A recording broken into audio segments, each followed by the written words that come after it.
A este segundo Congreso Regional de Psicología del 29 y 30 de agosto, denominado Realidad, Desafíos y Perspectivas hacia el Futuro. Desde ya agradecemos a todos los participantes y a todos los que están en esta reunión con nosotros por ser justo partícipes de este nuevo desafío que es el segundo Congreso Regional de Psicología que tiene a bien desarrollar el Colegio de Psicólogos de Lima y Callao. Son nuevas formas de comunicación y estamos muy a gusto de poder compartirlos con todos los profesionales de la psicología. Antes de dar inicio a la ponencia de hoy, vamos a dar unas pautas generales para que pueda desarrollarse todo en el tiempo previsto. Bueno, el ponente tiene un tiempo de 42 a 45 minutos y al final de la ponencia se harán las preguntas que tienen un tiempo de duración de 5 minutos. En esos 5 minutos, bueno, se van a seleccionar algunas preguntas y les pedimos al ponente que pueda tener a bien responder dentro de esos 5 minutos, dar respuesta a las interrogantes de los participantes. Vamos a hacer la presentación también del ponente en unos minutos y por favor les pedimos tengan mucho cuidado con el sonido. Ya la señorita encargada siempre les va a dar las indicaciones para que no haya interferencias con el sonido del audio y así se pueda desarrollar con toda normalidad esta conferencia. Esta conferencia que va a tratar es el rol del psicólogo escolar en las instituciones educativas en tiempos de pandemia. Pero antes quisiera hacer mención, por favor, unos minutos, la presencia del doctor Manuel Castillo Chota. Él es directivo del Consejo Regional del Colegio de Psicólogos de Lima y Callao, que va a dar algunas palabras para ustedes.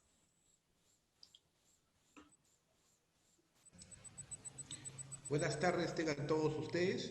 En nombre del Colegio Psicólogos del Perú, el Consejo Directivo Regional Lima-Callao, quiero darles la bienvenida a esta ponencia.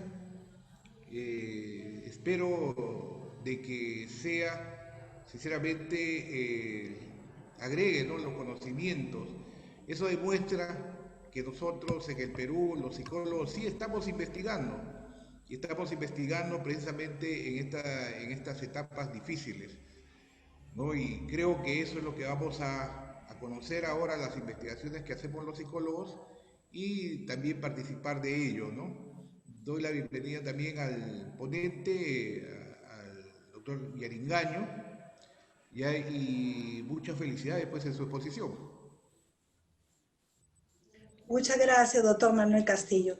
Y bien, vamos a mencionar parte de la experiencia y de la hoja de vida del psicólogo Juan José Yaringaño Limache. Él es psicólogo de la Universidad Nacional Mayor de San Marcos, magíster en psicología educativa, especialista en problemas de conducta y aprendizaje, docente e investigador de la Universidad Marcelino Champañán, coordinador de la Oficina de Prácticas Preprofesionales de esta Universidad Marcelino Champañán, ponente en temas relacionados con la intervención en problemas de aprendizaje, déficit de atención, disciplina positiva, autocontrol emocional, entre otros. Y bien, le damos la bienvenida al doctor Ribarache. Adelante, doctor. Bien, buenas tardes a todos los presentes.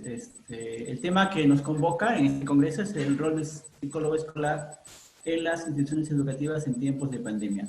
Voy a empezar un poco con algunas definiciones, tomando en cuenta algunos autores que usamos ya sea en las clases en la universidad y en base a la revisión que tenemos con algunos colegas, por ejemplo Tomás Caicho, sobre este tema, ¿no?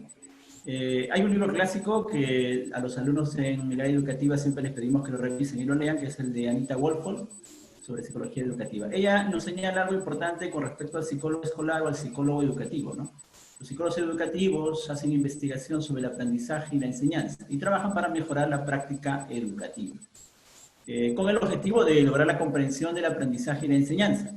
En este punto, el psicólogo educativo lo que observa es alguien que asume el rol de docente o de enseñar, que puede ser el padre de familia también puede ser, en este contexto, programas informáticos a través de una computadora.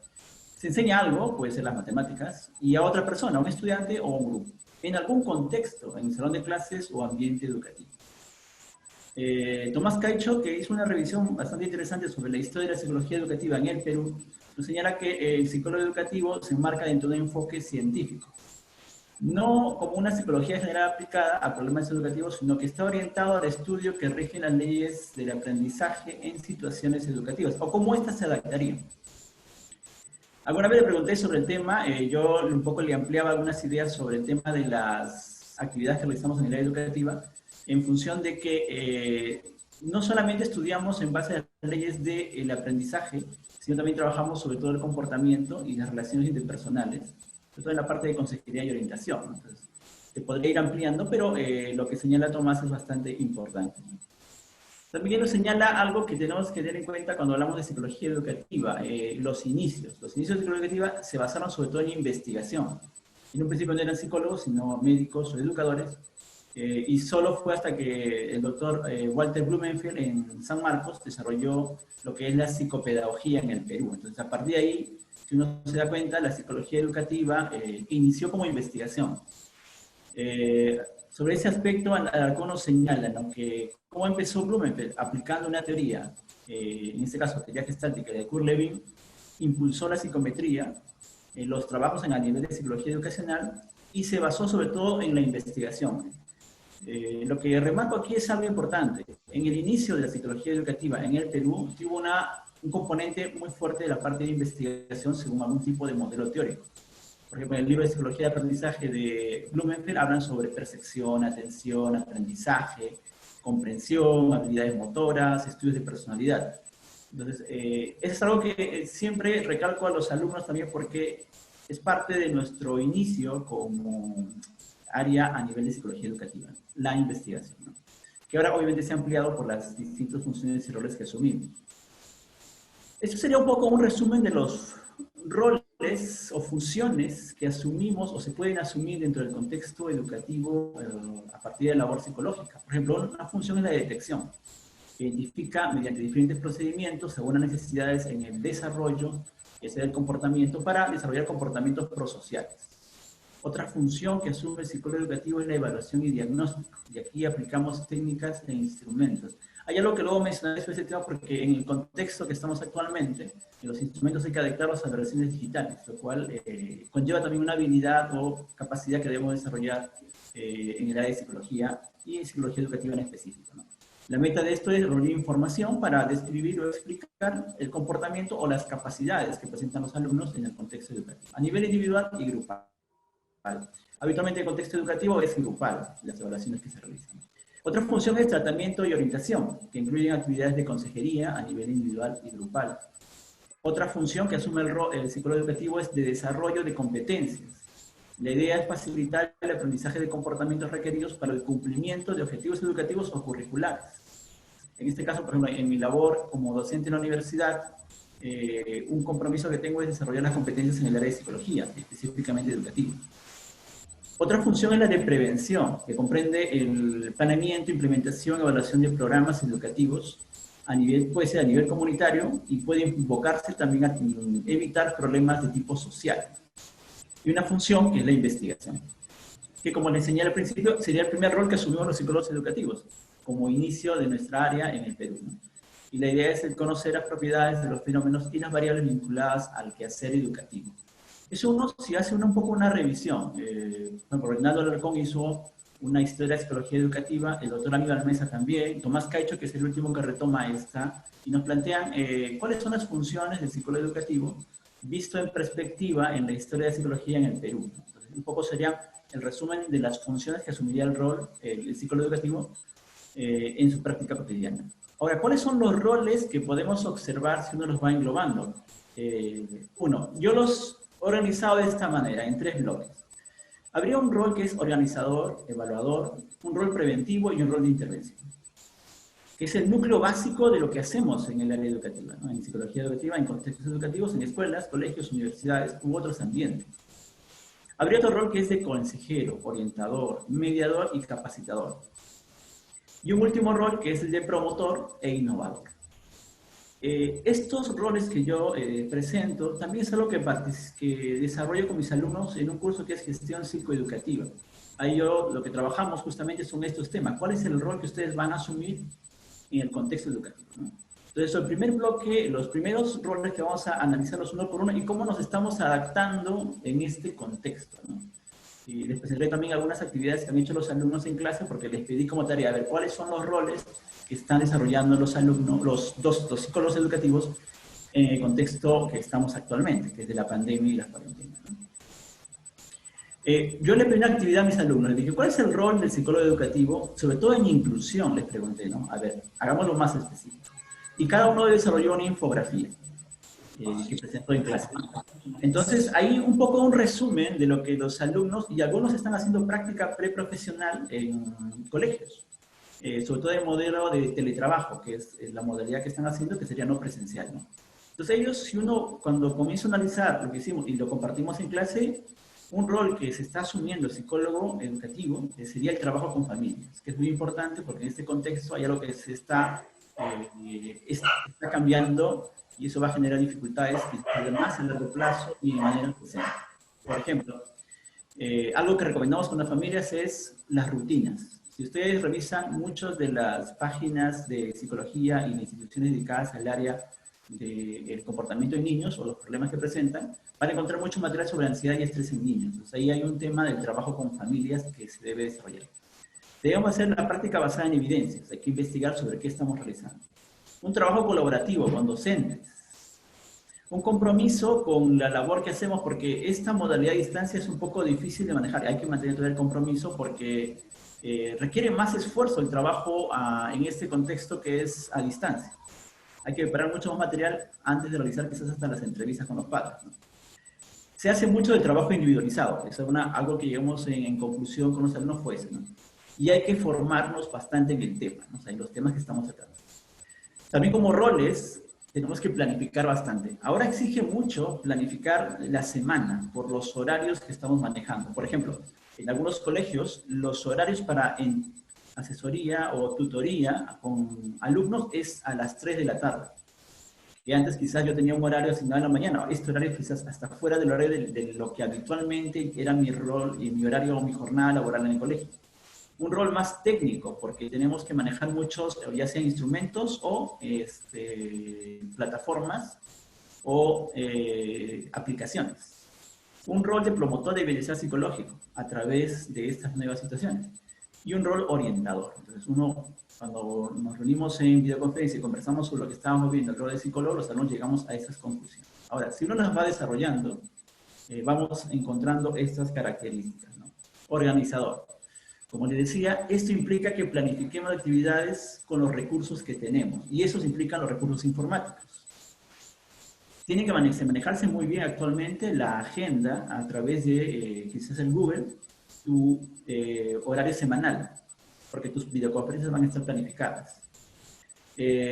Todos los colegios tienen una plataforma con la cual ellos se comunicaban ya y ahora se utiliza mucho más.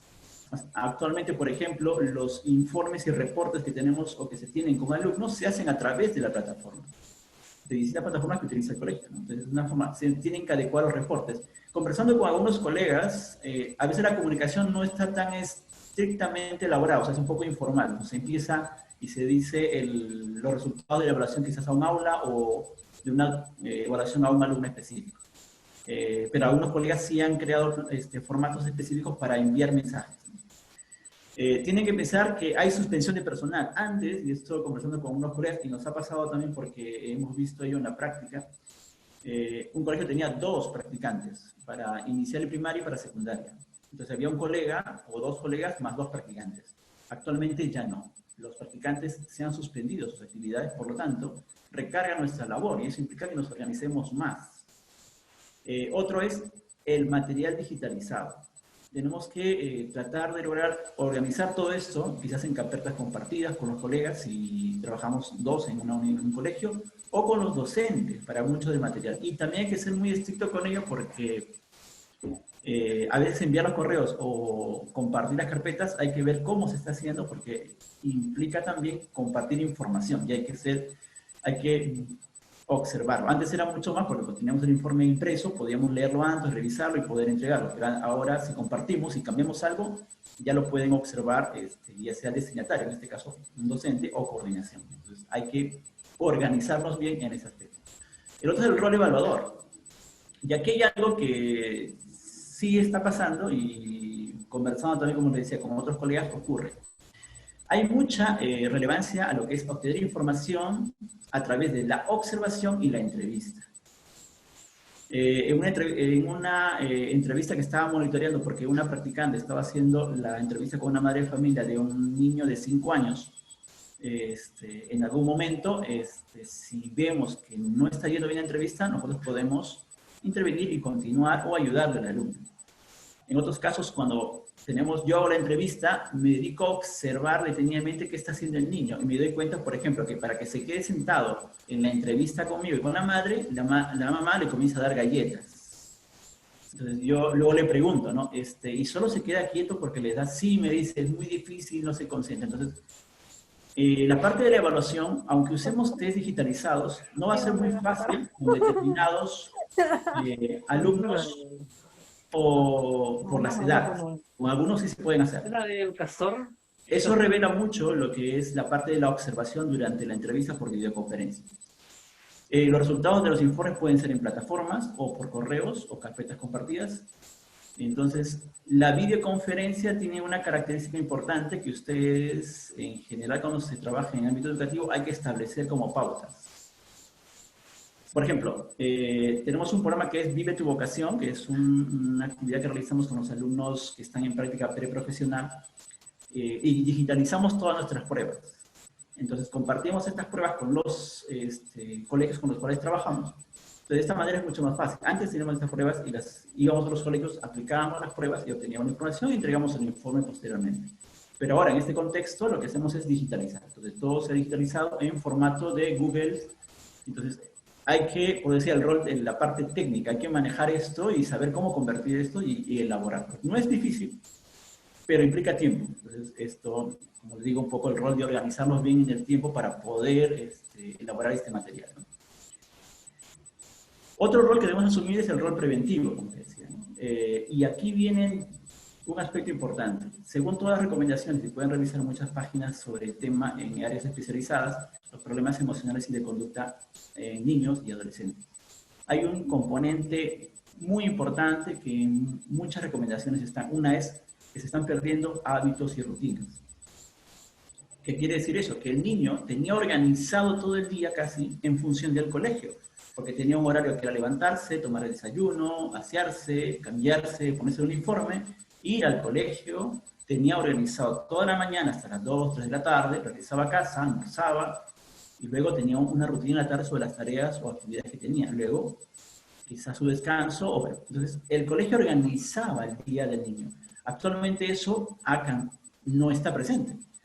Entonces, ¿qué ocurre con ello? Muchos de los colegios están tomando como decisión, por ejemplo, que se mantengan algunos hábitos. Por ejemplo, algunos solo permiten que el alumno esté por videoconferencia con el uniforme. Quizás con un uniforme, el de un poco no tan estrictamente igual, pero sí están viendo que estén vestidos de algo. Algunos sí con uniforme y otros sí con un tipo de vestimenta. Porque, y esto me ha pasado a mí hasta en la universidad. Cuando yo le pedí a una alumna, ¿puedes compartir tuyo? ¿Puedes encender tu cámara? Y la alumna me dijo, profesor, no puedo compartirlo. ¿Por qué? Porque estoy en pijama. Pero como ya estamos ya a las 6 de la tarde, entonces, o sea, los mismos alumnos de la universidad pierden las rutinas. Entonces, ¿por qué es importante? Porque eso genera que luego aquellos, si no se mantienen estos comportamientos o hábitos que ya tenían el niño, va a generar dificultades posteriormente de manera mucho más incrementada, por así decirlo, cuando se comiencen las clases presenciales. Entonces, una recomendación básica es mantener hábitos y rutinas en la mayor medida posible.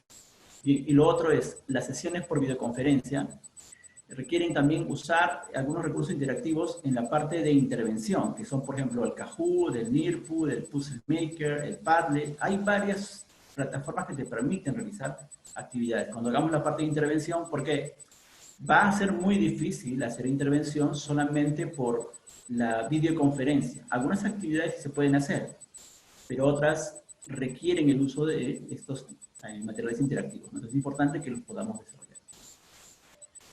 El rol de consejero para padres en los problemas que se presentan. Eso es algo que sí es algo bastante más frecuente. Por ejemplo, una colega y exalumna de la universidad que me decía, ya no tengo horario porque los padres me están llamando hasta en la noche, como la comunicación se hace ahora por WhatsApp también. Entonces le están llamando continuamente, entonces tiene que establecer un lugar. Me cuesta decirles, pero hay una dificultad, me están llamando a las 8, a las 9, a veces tiene sesiones y su horario se ha extendido, ¿no? Porque antes podía establecer reuniones en el colegio, el padre se acercaba, pero ahora es un poco difícil porque el padre está con el niño quizás en la mañana en la clase, entonces no lo puedes distraer quizás con otra actividad en el caso de psicología. Entonces hay que organizar bien esto, pero está sucediendo, ¿no? Entonces, la consejería se ha vuelto más permanente por los problemas que se están presentando. Eso implica que consideramos un enfoque clínico cuando trabajemos la parte de consejería, porque es una entrevista con el padre. Y como le decía, la dificultad es que los padres estén llamando continuamente. Esto lleva a manejar muchas técnicas en cuanto a cómo manejamos las conversaciones con ellos, cómo logramos identificar los problemas a través de la entrevista y lo que refuerza este componente básico en psicología, ¿no? La entrevista clínica, ¿no? Un rol de orientador, y estos roles son con alumnos por videoconferencia. Esto requiere la supervisión de los padres. Por ejemplo, en el caso nuestro, nosotros hacemos un consentimiento informado cuando nos reunimos con los padres, en este caso con los alumnos también, para que estén presentes y se establece cuáles son los parámetros de esta reunión, qué es lo que se va a hacer.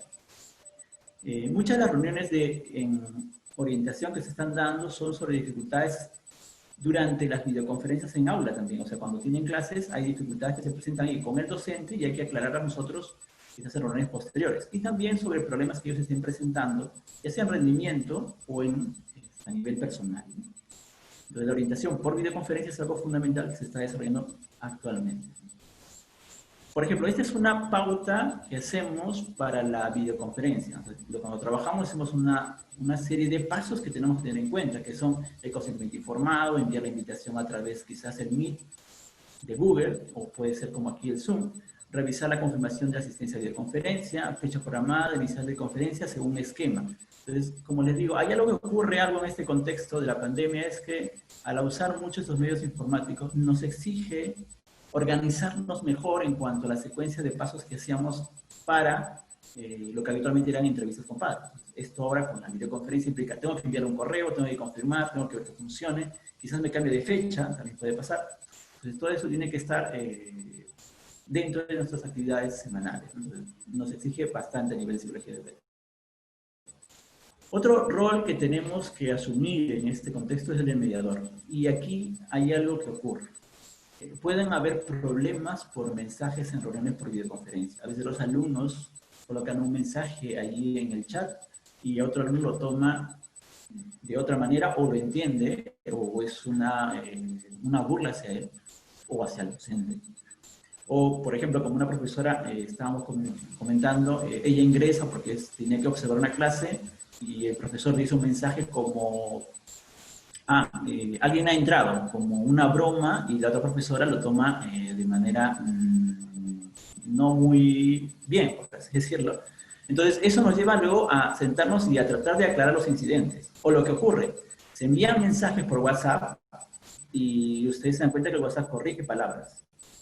Y a veces corrige la palabra y el docente no se da cuenta, hace el enter y esa palabra tiene otro significado, es otra palabra la que quiso escribir. Entonces, ya sea profesora o alumna, porque también se hacen los mensajes con los alumnos así, ¿qué ocurre? Que hay que aclarar ese incidente. Entonces, muchos están dando este aspecto. Entonces, hay que observar esto y lo convertimos en mediadores para aclarar el tema y recomendar quizás cambios y de cómo debe ser la comunicación ya a nivel formal dentro de la escuela, ¿no? Entre los profesores o entre alumnos y profesores.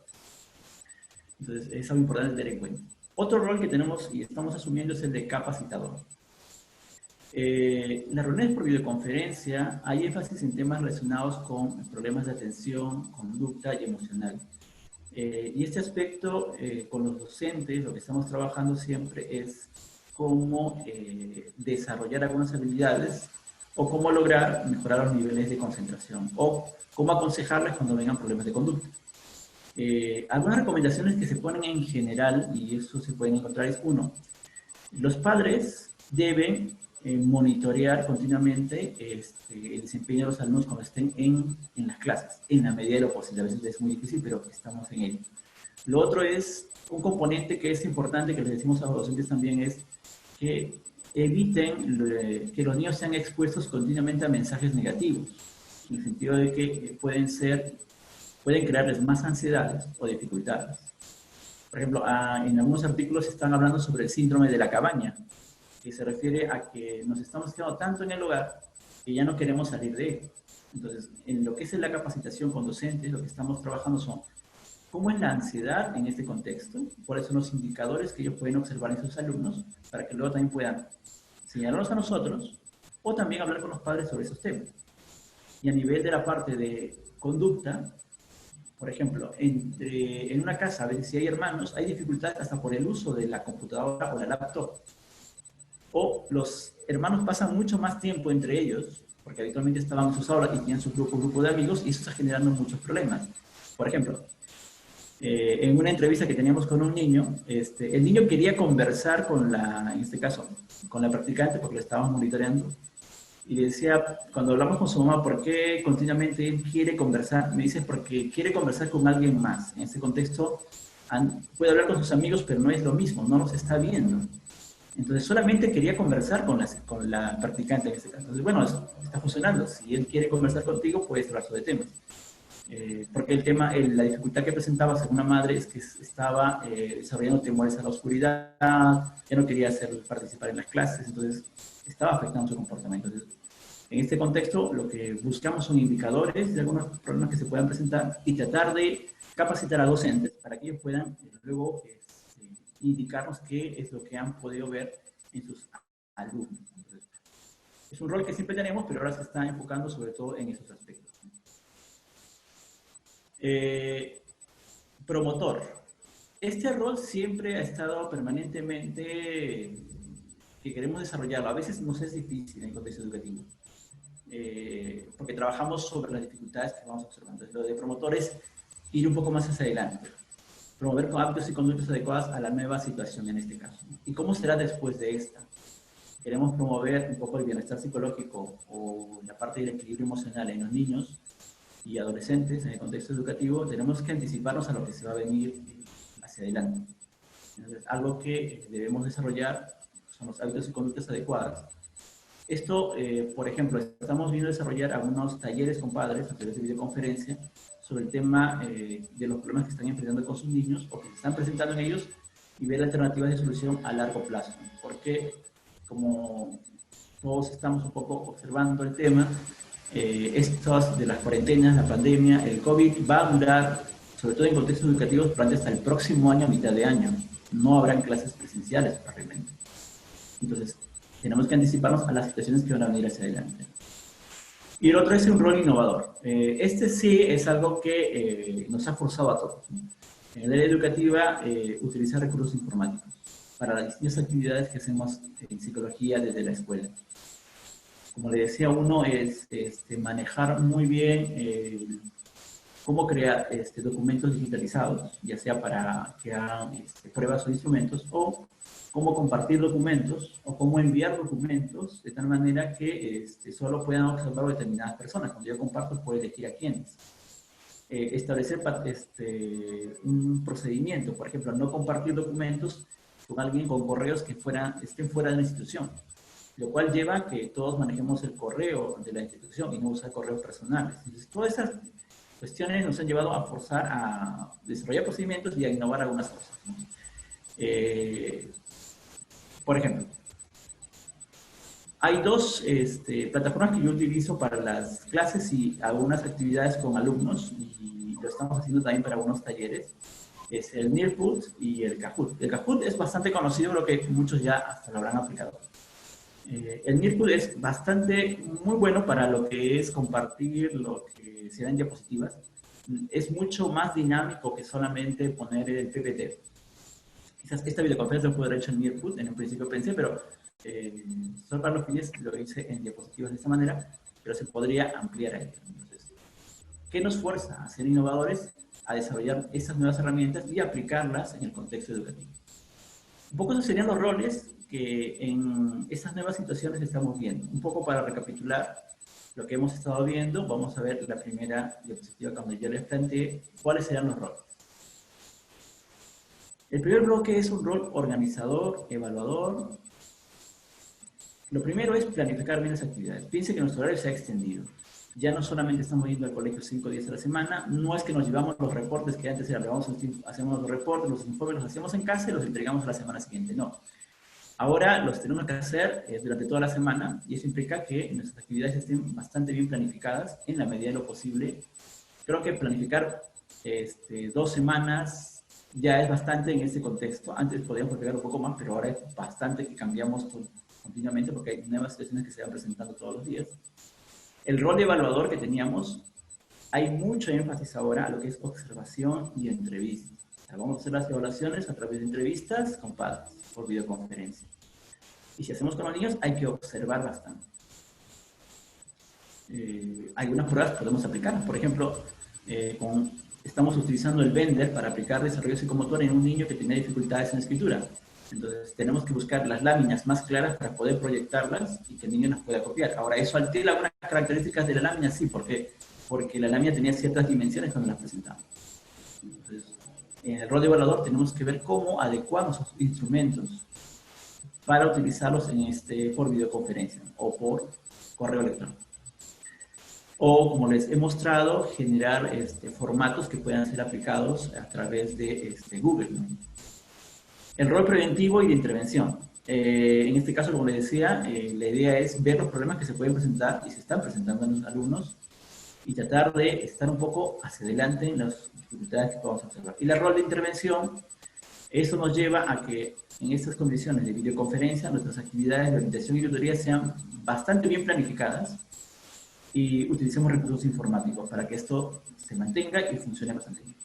Por ejemplo, en una reunión que tuvimos sobre lo que les mostré sobre el programa de orientación vocacional que tenemos en la universidad, cuando lo trabajamos con alumnos, utilizamos el Kahoot y el Mirput dentro de las actividades. Por ejemplo, les preguntamos cuál es el curso que más prefieres, que es una de las partes de nuestra encuesta, pero lo convertimos a un formato distinto para que sea más... Y era como un concurso. Ellos van obteniendo puntos mientras más respuestas van diciendo. Entonces, eso hacía que se motivaran y completaran las actividades. El rol de consejero y orientador un poco se enfoca en lo que les decía, ¿no? En trabajar con padres y con docentes. Y el rol de mediadores, cuando ocurren estas dificultades, sobre todo por videoconferencia, por mensajes, se da bastante, y por las situaciones habituales que teníamos, ¿no? Habían dificultades en cuanto a las relaciones interpersonales entre alumnos, alumnos docentes, o entre los mismos docentes o personal de colegio. El rol de capacitador, recuerden que somos un profesional del área de la salud, también dentro de un contexto educativo. Y eso nos lleva a desarrollar, y eso siempre es un trabajo permanente, es que los profesores nos pueden siempre facilitar la información si observan algunos indicadores. Lo importante es que ellos no hacen diagnósticos, es algo que siempre les decimos. Si ustedes no rotulen al niño con que sea hiperactivo, sino he visto este indicador o he observado este comportamiento, que son quizás algunos síntomas de este tipo de problema o trastorno. No es que ellos digan es un niño hiperactivo, sino, mira, a él le cuesta mantener la atención. Él solo puede seguir instrucciones si son...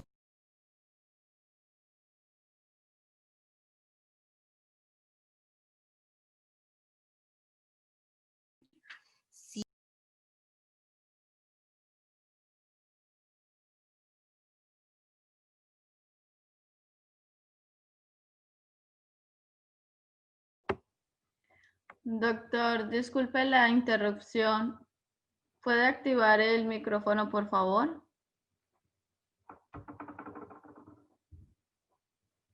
Ah, se ha apagado. Sí. Ah, disculpen, se había apagado el micrófono. Bien, un poco como decía, recapitulando lo que hemos visto, el tema, estos son los roles que estamos planteando desde el contexto y lo que observamos en este contexto educativo, que a raíz de la pandemia se han modificado o se han realzado. Un poco recapitulando lo que les decía, son estos roles los que uno está desarrollando continuamente en contexto a nivel escolar, ¿no? Organizador y evaluador, la parte preventiva y intervención, el consejero orientador, mediador, ante los problemas que podemos observar, capacitador, promotor e innovador. ¿Cuáles son los más actualmente que se están utilizando? Uno, organizador. Hay que organizar bien las actividades. Otro, consejero de padres y de docentes. Y de mediador por los problemas que se presentan. Y la parte de innovación. La innovación para todo lo que estamos haciendo. porque tenemos que innovar nuevos recursos para lo que es la intervención y la consejería con los alumnos o padres de familia. Bien, yo había programado esta conferencia un poco para 35 minutos. La coordinadora me dice si tengo tiempo más o podría, si no, hacer un rol de preguntas.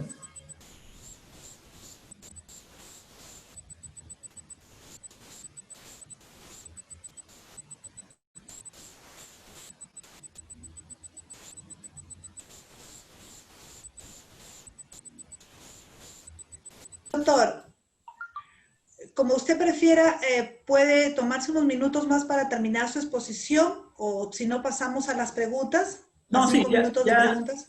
Hasta bien, ya había programado mi tiempo para unos 35 minutos para mi conferencia. ¿Puedo dar tiempo para las preguntas? Bien.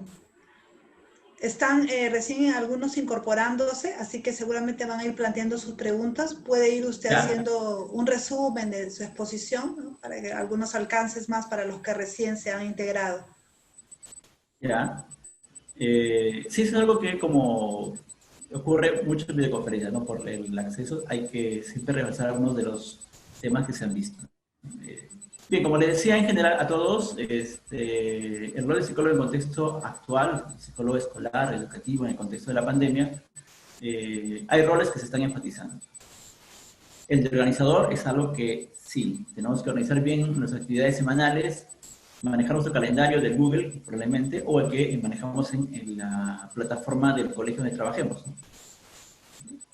Entonces, organizar nuestras actividades es fundamental. Los horarios se han extendido, entonces tenemos que ver cómo congeniar todo ello, ¿no? El otro rol es el rol de evaluador, que siempre lo tenemos, pero tenemos que adecuar al contexto actual. Tenemos que generar material digital o pruebas a nivel digital para que puedan ser utilizadas. Pero ocurre algo, en el rol de evaluador, una cuestión fundamental es todo se en base a la entrevista y observación. En muchos casos es nuestra forma de evaluación. Entonces, sí, yo recomendaría a todos que las videoconferencias, las evaluaciones que sean a través de esto, de observación. Por ejemplo, tenemos registro de observación para los padres que les pedimos que los completemos con ellos, de tal manera que nos pueden dar información de lo que han visto. No va a ser muy difícil evaluar a los niños, es bastante complicado hacer que se mantengan su atención en la pantalla y sigan nuestras indicaciones. Entonces, utilizar la entrevista, los registros de observación o listas de cotejo con padres nos va a servir mucho para la parte de la evaluación. La intervención será a través de videoconferencias. Entonces, eso implicaría usar recursos informáticos. Por eso está unido a la parte de innovación. Tenemos que innovar nuestra manera de hacer la intervención con los estudiantes. Si trabajamos con ellos, tenemos que tener actividades que sean bastante interactivas, dinámicas y atractivas para ellos. El uso de aplicaciones o plataformas nos va a servir mucho. Les mencioné alguna como el Nearput o el Kahoot, que nos van a servir bastante en la parte de intervención. Y el otro rol, que para mí es fundamental, se está desarrollando mucho en este contexto, es la parte de consejería y la de mediador. Consejería, que sea con docentes, padres, y de mediador cuando ocurren dificultades en el aula a través de las videoconferencias entre alumnos o entre alumnos y docentes.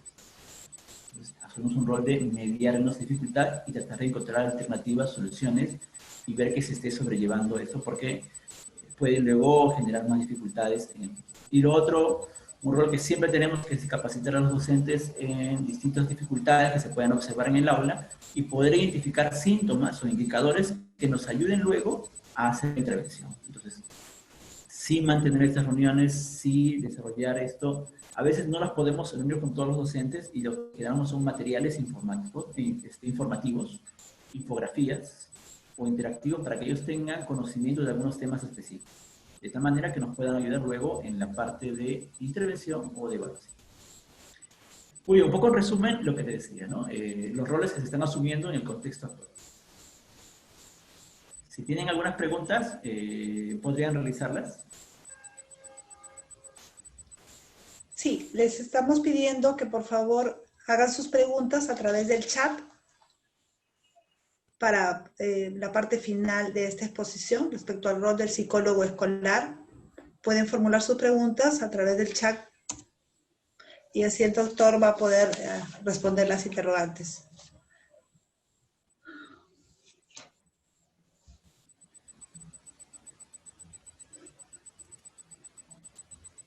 Bueno,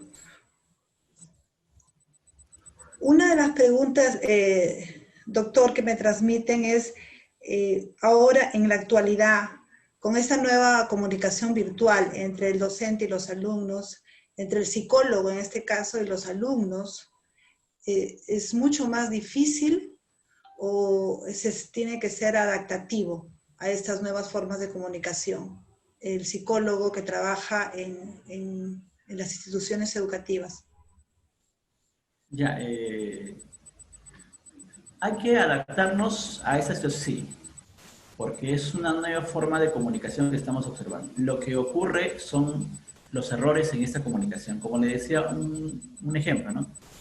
Si la comunicación del docente con otro docente, y esto pasa, es por WhatsApp, porque es mucho más fácil, a veces algunas palabras no son las que quisieron escribir. Entonces el otro docente se lo toma, digamos, no se lo toma bien. Entonces ya asumimos un rol de mediador, tratar de explicar el incidente y por qué se dio. También, en el contexto del aula, los alumnos en el chat hacen bromas, a veces entre ellos, o hacen palabras que nosotros no entendemos y que luego consultando con otros alumnos nos dicen. Entonces, uno, nos lleva a estar mucho más pendiente de lo que se escribe, ya sea en el chat, o lo que se dice dentro de la videoconferencia, porque eso puede acarrear problemas después. Entonces, hay que ser estar muy al tanto de cómo nos estamos comunicando a través de este medio, porque puede generar luego dificultades. Entonces hay que adaptarnos, pero hay que, sobre todo, evitar los errores y confusiones por la comunicación y establecer las pautas de interacción por videoconferencia de manera clara. La idea es que no se generen problemas a través de ello, pero está ocurriendo, entonces hay que ver eso y prevenir la situación. Ya tengo que anticiparme que esto puede ocurrir. Sí hay que adaptarnos, sí, y estar al tanto de la comunicación, qué estamos comunicando y cuando ocurra una dificultad, cómo podemos resolver la situación y cuál sería la forma más adecuada para que todo luego continúe y se pueda sobrellevar las dificultades. Otra de las preguntas nos dice Yamir Omar Ponce Poma, ¿qué importante sería realizar los talleres de adaptación emocional, el tema del estrés y la ansiedad y fortalecer la salud mental y emocional de los alumnos?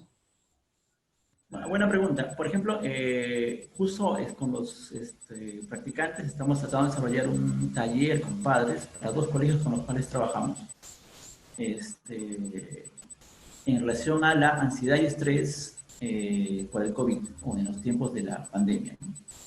Y hay varias, puede revisarlo. Por ejemplo, Understood. Understood es una página del National Center of Learning Disabilities que trabaja todo lo que son problemas de aprendizaje, pero ha desarrollado todo un área que es el problema de la pandemia y cómo está afectando al contexto educativo. Es muy interesante, si quiere puede afiliarse a su canal de YouTube, hay muy buena información. También el Childman Institute, el Instituto Mental del Niño, que también tiene recomendaciones sobre ello. Bien, coinciden en algo. Uno es, lo de las rutinas, lo que mencioné, también lo señala.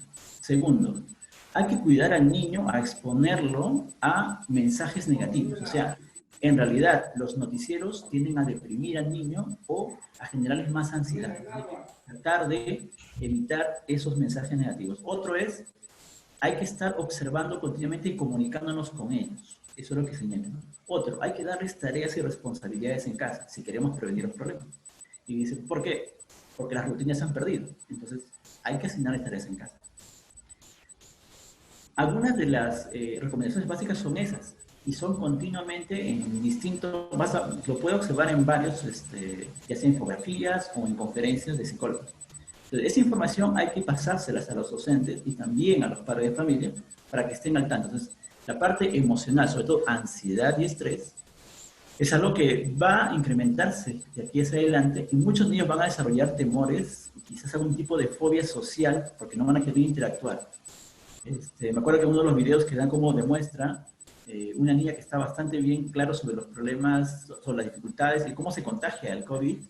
Llega el padre de familia, creo que alguno lo habrá visto por ahí, y la niña le dice, no me toques porque has venido de la calle. O sea, le han enseñado bien. Pero desde un punto de vista, si lo ves del lado de si esto le está generando algún tipo de ansiedad, sí. porque evita contacto con su padre, porque tiene temor a que él le pase la enfermedad o que le transmita el virus. Entonces, aunque es una recomendación que es adecuada, luego desde un punto de vista psicológico tenemos que pensar, ¿y esto cómo le va a afectar a ella en el futuro? ¿Va a generar cierta reticencia al contacto físico con los padres a largo plazo? Entonces, esos talleres un poco es para informar a los padres, para darles consejos, pero también para poder prevenir en el futuro que quizás se presenten algunos problemas que esta nueva situación va a generar. Entonces, los psicólogos estamos llamados a que demos respuestas a muchas de esas nuevas situaciones e interrogantes. Bien, otra de las preguntas nos dice Ruth Ferreira Floriano, que también parecía la pregunta anterior, ¿no? Sabemos que el desafío de la educación en medio del COVID-19 nos exige en nuestra labor de psicólogos educativos brindar el soporte emocional. ¿Está contemplado dentro de nuestro rol en la actualidad como una prioridad dentro de las funciones que tenemos? Sabemos que muchos estudiantes han desertado y no sabemos si serán promovidos de grado. Claro, ahí viene algo importante. Esto trasciende hasta el mismo colegio. Por ejemplo, uno de los colegios que tenemos, la directora me decía, mira, tenía en inicial 25 niños, o sea, 25 familias, pero ahora solo se están manteniendo 15. Entonces, nuestro rol de soporte no se refiere solamente a esos 15 que se han quedado y que están obviamente todavía pagando la pensión, y obviamente la directora está muy comprometida con ellos, porque también con ellos está comprometida con el colegio, porque todavía se están pagando sus pensiones, asistiendo a clases, pero otros por las dificultades socioeconómicas no van a poder hacerlo. Entonces, nuestro rol de soporte englobaría a todos, aunque esos padres ya no pertenecen a la institución, pero fueron parte de ella. Eso fue al inicio de año. Entonces, el soporte emocional debe mantenerse, mantener el contacto con ellos, organizar bien el tiempo, porque claro, habrá una prioridad para los padres que aún están en el colegio, pero como digo, la función de soporte, de estar con ellos para ayudarles en algunos de los problemas que puedan presentar, es fundamental. Por lo tanto, siempre debe ser un objetivo nuestro del compromiso con los estudiantes, con los padres de familia que pertenecieron a nuestra institución y que quizás ahora ya no estén. Pero igual estamos con ellos. Entonces, ese rol se debe mantener y aún en las situaciones que estamos debemos sostenerlo, aún con los padres que quizás ya no participen del colegio. Otra inquietud es la de Lady Natalie Suárez Calcina. Ella nos pregunta, si bien el test de Bender habrá una variación del tamaño en las tarjetas y quizás no influya de forma relevante, pero ¿qué sucede en las pruebas de inteligencia? ¿Es una de las pruebas que sí o sí tiene que ser presencial? Ahí viene algo importante. Algunas pruebas de inteligencia, por ejemplo, la escala, hay un alumno que hace sus prácticas en un colegio de educación individualizada o personalizada, que están tratando de aplicar la prueba, el WIS, por ejemplo, ¿no? En sus versiones, ya sea el WIS 3, el WIS 4 o WIS 5.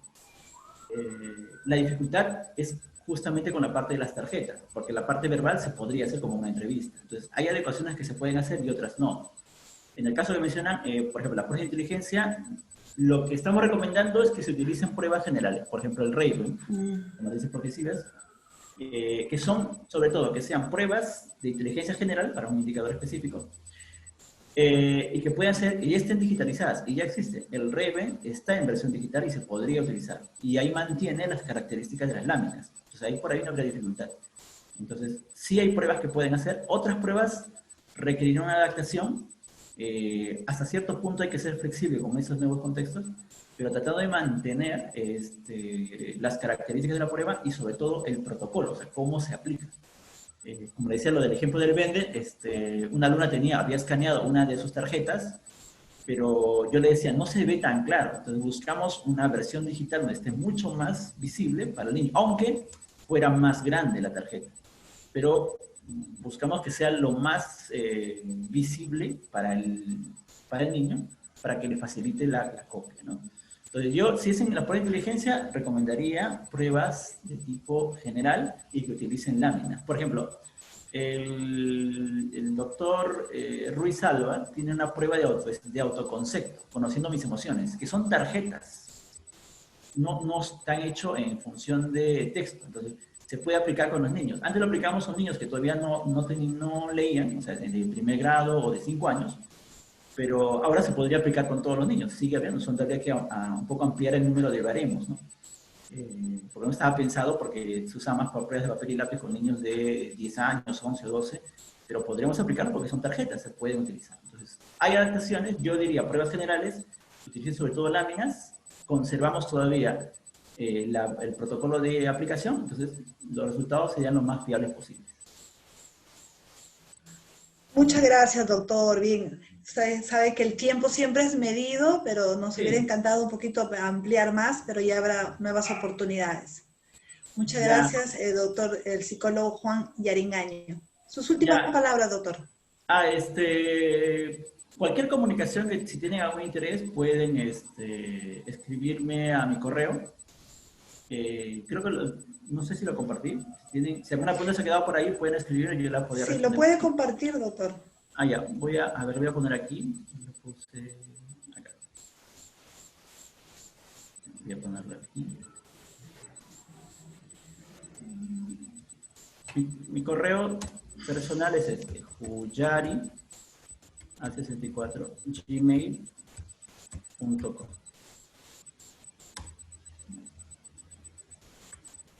huyari@gmail.com. Si tienen alguna pregunta que quedó por allí, pueden escribírmelo ahí. ¿Ya? Sí, muchas gracias, doctor, por esta oportunidad de poder compartir esta ponencia y gracias a todos los participantes. Los invitamos a continuar siguiéndonos en este segundo Congreso Regional de Psicología. Gracias. Muchas gracias a todos. Muchas gracias. Que esté bien. Gracias.